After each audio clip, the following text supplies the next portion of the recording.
وعلیکم السلام ورحمۃ اللہ وبرکاتہ۔ اللہ رب العالمین خیر و عافیت میں رکھے۔ سوال بہت ہی اہم ترین مسئلہ کے بارے میں ہے جس پر عام طور سے توجہ نہیں دی جاتی ہے، اور وہ یہ ہے کہ ایک بڑے جانور میں 7 آدمی شریک ہوتے ہیں، 7 آدمی شریک ہوتے ہیں، اور لوگ اس بات کی ذرہ برابر کوشش نہیں کرتے کہ 7 آدمی کا عقیدہ درست ہے یا نہیں ہے۔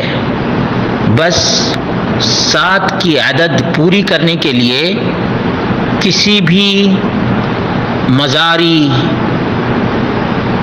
مردہ فروش، قبر پرست اور مردوں کی دہائی دینے والے کو بھی شامل کر لیتے ہیں،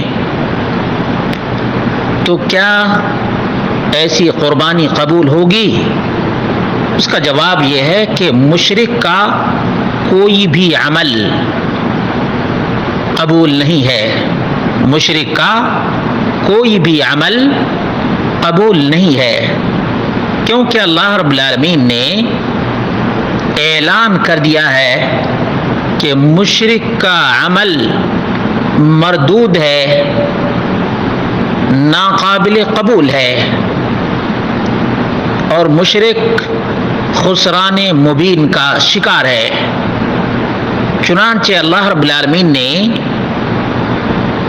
اس مسئلے کی سنگینی کو واضح کرتے ہوئے تقریباً 17 انبیاء کے نام کو ذکر کیا، اور اس کے بعد بہت ہی اہم ترین اعلان کیا، وَلَوْ أَشْرَكُوا لَحَبِطَ عَنْهُمْ مَا كَانُوا يَعْمَلُونَ۔ اگر یہ انبیاء اور رسول بھی شریک ٹھہراتے، شرک کرتے، تو ان کے اعمال بھی اکارت اور برباد چلے جاتے۔ انبیاء، صلحاء اور رسول، پیغمبروں کے بارے میں اللہ رب العالمین نے بفرض محال یہ بات ذکر کی ہے۔ اس آیت سے اندازہ لگایا جا سکتا ہے کہ شرک کائنات کا کتنا بڑا پاپ اور کتنا بڑا جرم ہے کہ اس کے ارتکاب سے نبوت، رسالت اور اعمال صالحہ اکارت اور برباد ہو جائیں گے۔ تو قربانی بدرجہ اولا قبول نہیں ہوگی جو شرک کرنے والا ہوگا، اور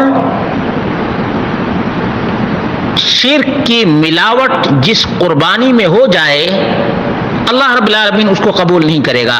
اس لیے مسلمانوں، توحید کو سمجھنے والوں، توحید سے محبت کرنے والوں، یاد رکھو، قبر پجاری ہو، مردوں کی دہائی دینے والا ہو، اس کو کبھی قربانی میں شریک نہ کرو اور نہ ساجیدار بناؤ، ورنہ تمہارے اعمال بھی برباد ہو جائیں گے۔ اسی طرح سے اللہ رب العالمین نے دوسری آیت کے اندر بھی بیان کیا ہے، لَإِنْ أَشْرَكْتَ لَيَحْبَطَنَّ عَمَلُكَ وَلَتَكُونَنَّ مِنَ الْخَاسِرِينَ۔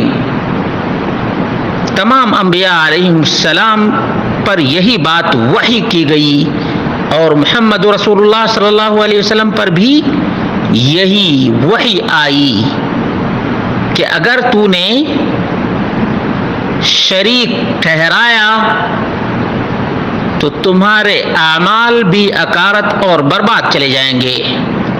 اب جو یہ عقیدہ رکھے کہ اللہ کے رسول صلی اللہ علیہ وسلم نور من نور اللہ ہیں، اللہ کے رسول صلی اللہ علیہ وسلم حاضر و ناظر ہیں۔ اللہ کے رسول صلی اللہ علیہ وسلم فریاد کو پہنچتے ہیں، مشکل کشائی کرتے ہیں۔ اس کے مشرک، نجس، پلید اور ناپاک ہونے میں کوئی شک اور شبہ نہیں ہے۔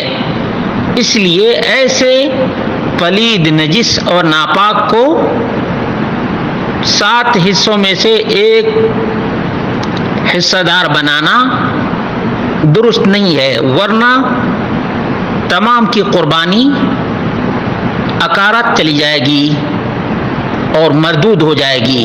بس اللہ رب العالمین یہ باتیں سمجھنے کی توفیق عطا فرمائے۔ یہ بہت ہی